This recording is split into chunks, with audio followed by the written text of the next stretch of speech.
Hello বন্ধুরা, welcome to my YouTube channel রাখির কিচেনে সবাইকে স্বাগত জানিয়ে আজকে দারুণ একটা রেসিপি শেয়ার করতে চলেছি। তো আজকে রেসিপি ড্রাগন চিকেন। তো এই রেসিপিটা দেখার জন্য আপনাদের কাছে অনুরোধ রইল। চলো বন্ধুরা, রেসিপিটা শুরু করি। আমি এখানে নিয়েছিলাম 800 গ্রাম মতো চিকেন, আর প্রত্যেকটা চিকেনের টুকরোকে এইভাবে কেটে নিয়েছি, হাড় বাদ দিয়ে এইভাবে কেটে এনেছি। আর এগুলোকে একটা কাঁটা চামচ দিয়ে মাঝখান থেকে এইভাবে ফুটো করে দেব। তারপরে ছুরি দিয়ে একটু লম্বা লম্বা শেপ দিয়ে আঙুলের মতো করে শেপ করে কেটে নেব। আমি নিয়েছিলাম বললাম 700 গ্রাম মতো চিকেন। তো যাই হোক, চিকেনটা কিভাবে কেটে নিয়েছি সেটা তোমরা দেখতে পাচ্ছ, আর কাঁটা চামচ দিয়েও এইভাবে আমি ফুটো করে নিয়েছি, সেটাও দেখিয়ে দিয়েছি। ব্যাস, চিকেনটাকে সরু সরু করে এইভাবে আঙুলের মতো করে শেপ দিয়ে কেটে নেব। দেখতেও ভালো লাগবে আর খেতেও ভালো লাগবে। চিকেনটা তো আমার কাটা হলো, চলো এবারে চিকেনটা ম্যারিনেট করে নেওয়ার পালা।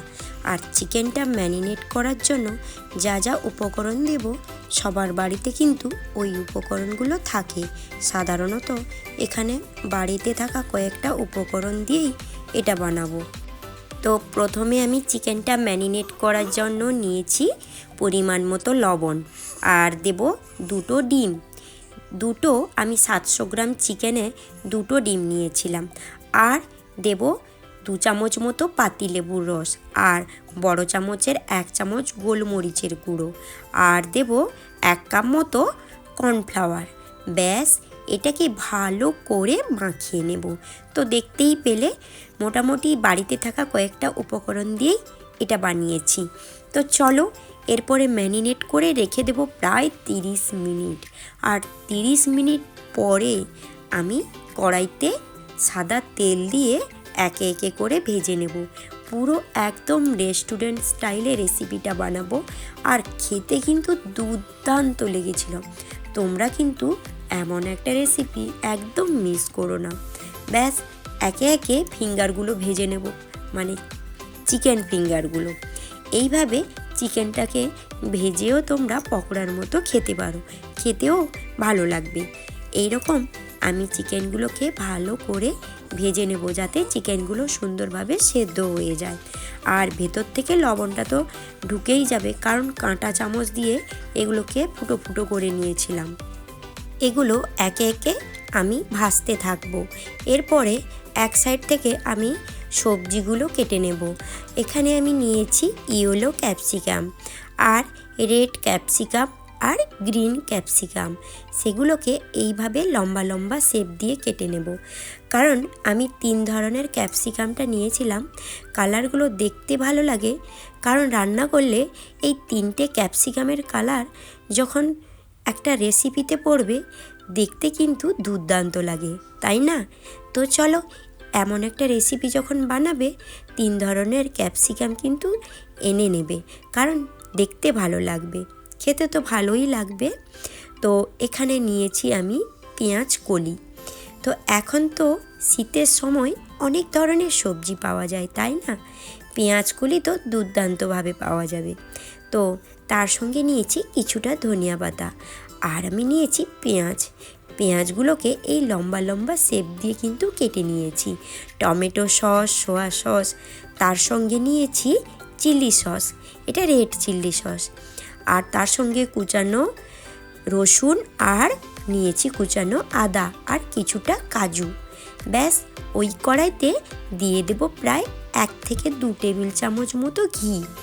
আর পারলে বাটার যদি থাকে বাটার ব্যবহার করতে পারো। আর এখানে কুচানো আদা আর রসুনটাকে ওই ঘিয়ের সঙ্গে ভাজা ভাজা করে নেব। আর রসুন আর আদার কাঁচা গন্ধটা চলে গেলে একে একে ক্যাপসিকামগুলো দিয়ে দেব। সব ধরনের ক্যাপসিকামগুলো দিয়ে গ্যাসের ফ্লেমটা মাঝে মাঝে হাই করব, আর মাঝে মাঝে লো করব, দিয়ে ক্যাপসিকামটা হালকা করে ভেজে নেব। ক্যাপসিকামের যে সবুজ গন্ধটা চলে যাবে।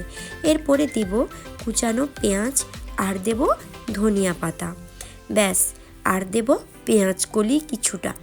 তারপরে এগুলোকে ভালো করে নাড়াচাড়া করে কষিয়ে নেব। আর গ্যাসের ফ্লেমটা কিন্তু আমি হাইতে রাখবো। একটু পরিমাণ মতো লবণ দিয়ে দেব। কোনো রকম ঝামেলা ছাড়াই রেসিপিটা খুব ঝটপট হয়ে যাবে। এরপরে একে একে সব উপকরণগুলো দেব চিলি সস, দেব সোয়া সস, আর দেব টমেটো সস। আর টমেটো সসটা একটু পরিমাণটা বাড়িয়ে দেবে। প্রায় ওই যে টমেটো সসটা যা সোয়া সস আর রেড চিলি সস দিয়েছি তার সঙ্গে সঙ্গে একটু বেশি দেবে। তারপরে আমি এখানে দিয়েছি হানি। ওই যে হানিটা মিষ্টির মেজারমেন্টটা বজায় রাখবে আর ফ্লেভারটা কিন্তু দারুণ আসবে। আর একটু জল দিয়ে ওগুলোকে সবজিগুলোকে কষিয়ে নিয়েছি আর নাড়াচাড়া করে নিয়েছি। তার সঙ্গে সঙ্গে আমি দিয়ে দেব ভেজে রাখা চিকেনটা। ব্যাস, ওই সবজি আর গ্রেভিটার সঙ্গে এইভাবে নাড়াচাড়া করে ড্রাই করে নেব। মাঝখানে পারলে তোমরা একটু ঢাকনা দিয়ে দেবে। আর দিয়ে দেবো আমি কাজুটা। পারলে তোমরা কাজুটা ঘিয়ে ভেজে নিতে পারো। ব্যাস, কাজুটা আমার মোটামুটি ভালো ছিল, তাই উপর থেকে ছড়িয়ে দিলাম কাজু বাদামটা। দেখতে যেমন লাগছে না, খেতে কিন্তু দুর্দান্ত ছিল। তোমরা এমন একটা রেসিপি একদম কিন্তু মিস করো না। আর নিত্য নতুন রেসিপি দেখতে হলে আমার চ্যানেলটি সাবস্ক্রাইব করে দেবে আর পাশে থাকা বেল আইকনটা প্রেস করে রাখবে। কেন বলো তো? আমি যখনই নতুন নতুন রেসিপির ভিডিও আনবো তোমাদের কাছে নোটিফিকেশান চলে যাবে। আর তোমরা দেখতে পাচ্ছ এই যে রেসিপিটা ডেকোরেশন করেছি, দেখতে খুব সুন্দর লাগছে, তাই না? তোমরাও এইভাবে ডেকোরেশন করতে পারো।